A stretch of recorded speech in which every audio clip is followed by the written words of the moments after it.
जोहार साथी जोहार। मैं आपका दोस्त जितेंद्र। स्वागत है आप सभी का हमारे एक और नए वीडियो में।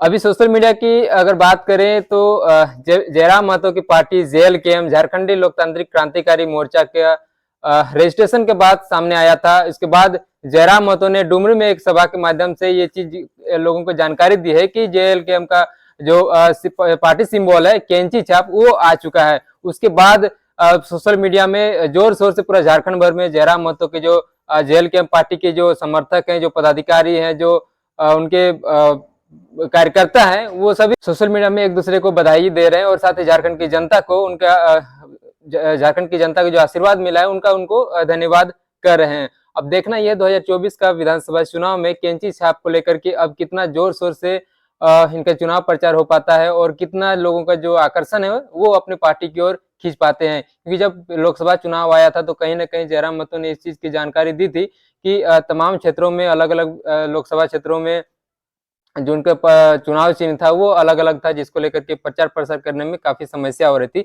लेकिन अब पार्टी सिंबल आ चुका है, तो जिस वजह से तमाम क्षेत्रों में, झारखंड की विधानसभा तमाम क्षेत्रों में जहां जहां से वो उम्मीदवार उतारेंगे वहां पर से सभी का जो चुनाव चिन्ह है वो एक ही रहेगा, जिसको लेकर के चुनाव प्रचार में काफी आसानी होगी।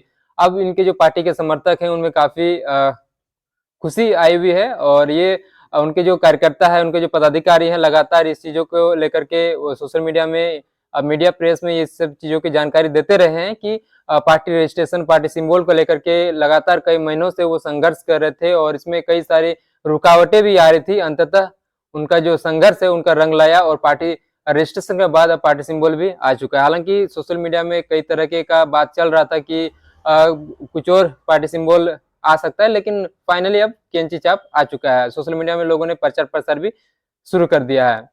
अब उसके बाद अब बात करते हैं चंपाई सोरेन। झारखंड के पूर्व मुख्यमंत्री माननीय श्री चंपाई सोरेन जी, अभी हेमंत सोरेन जब जेल से जब बाहर निकले तो वापस से झारखंड की सत्ता अपने हाथों में ले ली है। चंपाई सोरेन को इतने सालों का उन्होंने पूरा जीवन जेएमएम में अपना समय दिया है, अपना जीवन का इतना लंबा समय दिया है। उसके बाद ऐसी परिस्थिति झारखंड में बनी कि चंपाई सोरेन मुख्यमंत्री बन गए, लेकिन हेमंत सोरेन जेल से निकलने के बाद वापस से झारखंड की सत्ता अपने हाथों में ले ली है। अब जब बात आ रही है विधानसभा चुनाव 2024 जब नजदीक है, इस बीच चंपाई सोरेन को लेकर के कई सारे न्यूज रिपोर्ट्स में आ रही थी कि कहीं ना कहीं शायद बीजेपी में शामिल हो सकते हैं जेएमएम छोड़ करके चंपाई सोरेन। लेकिन चंपाई सोरेन दिल्ली से घर आने के बाद उनके जो पैतृक गांव है जिलिंगोड़ा सरायकेला में, वहां पर आने के बाद कई एक सभाएं करने के बाद उन्होंने पत्रकारों से बात करते हुए ये जानकारी दी है कि वो उनके पास तीन रास्ते थे। या तो वो राजनीति से संन्यास ले ले, या तो वो किसी दूसरे पार्टी में शामिल हो जाए, या तो वो खुद की राजनीतिक पार्टी बना ले, या फिर किसी सहयोगी यानी कि जिन भी पार्टी के उनको विचार उनसे मिले उनसे वो जुड़ जाएं। और जहां तक बात आ रही थी बीजेपी में शामिल होने की, तो उसको लेकर के उन्होंने साफ खुलासा कर दिया है कि वो खुद की पार्टी बनाने की जो है घोषणा कर दिए हैं। और जहां तक बात आ रही है जेएमएम की, तो उन्होंने कहा है कि अब किसी भी हालत में वो जेएमएम में दोबारा से शामिल नहीं होने जा रहे हैं।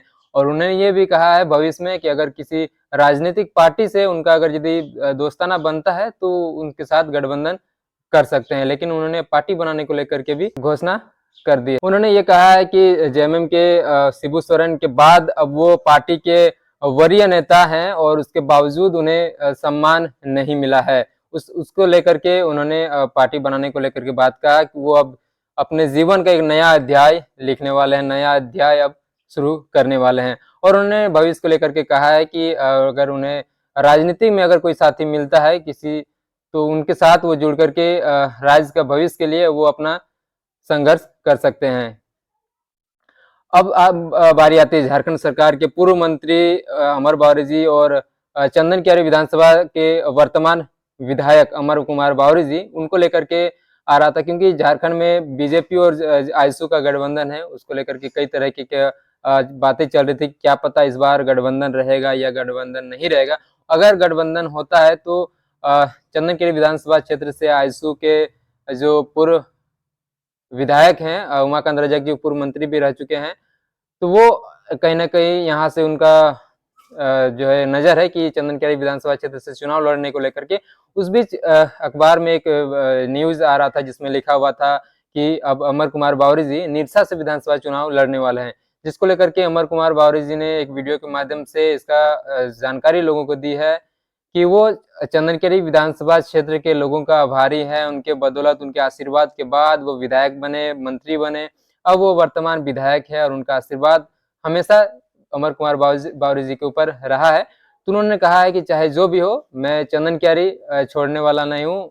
मैं चंदन कियारी विधानसभा क्षेत्र में अपने लोगों के साथ, अपने समर्थक, अपनी जनता के साथ बना रहूंगा। और इस विधानसभा चुनाव में जो है निरसा को लेकर के जो बात थी उनको उन्होंने नकार दिया है और चंदन कियारी वो छोड़ना नहीं चाह रहे हैं। अब देखना यह है कि कुछ दिनों के बाद जब विधानसभा चुनाव होना है उसको लेकर के अब चंदन कियारी विधानसभा क्षेत्र में कौन जो है अगर गठबंधन अगर भाजपा और बीजेपी का होता है तो कौन यहाँ पर उम्मीदवार रहते हैं, बाकी आने वाला समय में पता चल पाएगा। और बात करें तमाम पार्टियों की तो जो 2024 विधानसभा चुनाव को लेकर के तमाम पार्टियां अपने तरीके से चुनाव प्रचार स्टार्ट कर चुके हैं, कई तरीके का रणनीति वो बना रहे हैं। तो अभी चलिए देखते हैं कि क्या कुछ होने वाला है। और अगर झारखंड सरकार की बात करें तो वर्तमान मुख्यमंत्री माननीय श्री हेमंत सोरेन जी मैया सम्मान योजना को लेकर के पूरे झारखंड भर में एक खलबली मचा चुके हैं। तमाम बहन माओं को वो सम्मान योजना के तहत जो राशि वितरित कर रहे हैं। हर महीना 1,000 को लेकर के उन्होंने कहा है कि साल भर में 12,000 रुपये उनके बैंक के खाते में जाएगा। तो अभी कईयों को जो है इस 1,000 को जो सम्मान राशि है वो इस बार आ चुका है। उसके बाद अब प्रमंडल वाइज मुख्यमंत्री हेमंत सोरेन जी के द्वारा वहाँ के जो आवेदक जो दिए थे जिनका स्वीकृति हो चुका है उनके बैंक खातों में 1,000 जो सम्मान राशि वो दिया जा रहा है 21 वर्ष से लेकर के 50 वर्ष तक। अब आइए चलिए देखते हैं इस विधानसभा चुनाव में जयराम महतो का फैक्टर कितना बड़ा काम करता है, क्योंकि पहले वो बात कर रहे थे कि नया पार्टी बना रहे हैं, रजिस्ट्रेशन में दिक्कत आ रही है, पार्टी सिंबल में दिक्कत आ रही है।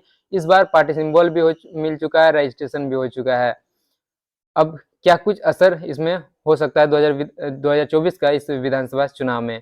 बाकी आप सभी का बहुत बहुत धन्यवाद। जोहार जोहार झारखंड, जय झारखंड।